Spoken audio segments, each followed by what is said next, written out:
Magandang tanghali po. Oras na para sa may init na balita. Dalawang hininalang magnanakaw ng motorsiklo ang patay sa shootout sa Taytay Rizal kanina madaling araw. Tumakas daw mga ito sa isasagawang checkpoint noon kaya tinugis ng mga pulis. Paalala naman po ng mga otoridad sa mga may-ari ng motorsiklo, magdoble ingat at yaking nakakadena ang mga iiwang motor para hindi ito manakaw.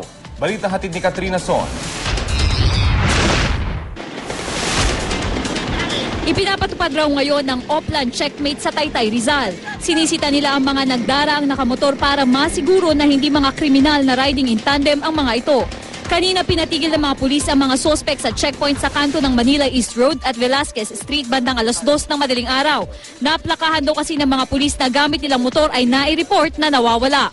Ngayon nga po, habang nagkakandak ng checkpoint ang ating tropa ng SWAT, dumaan sila at nung sila pina-plug down, tumakas sila at nagkaroon ng habulan.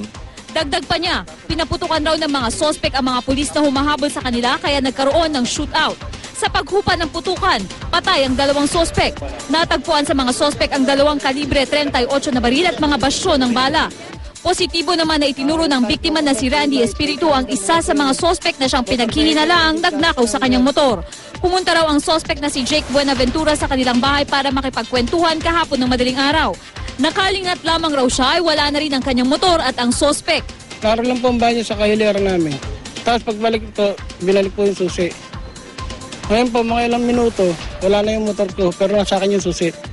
Nagtataka po ako paano nyo na ilayo. Agad naman na nai-report ng biktima sa mga pulis ang naturang insidente. Kaya naman laking pasasalamat raw niya nang makita ngayon ang nawawalang motor. Paalala naman ni Police Superintendent Arthur Masungsong. Sa mga motorista, lalo yung may mga kaangkas na nagbibiyahe, kapag may nakita silang mga checkpoint, wag silang tatakas, wag silang tatakbo dahil baka maging dahilan pa ng aksidente nila. Katrina Son, GMA News.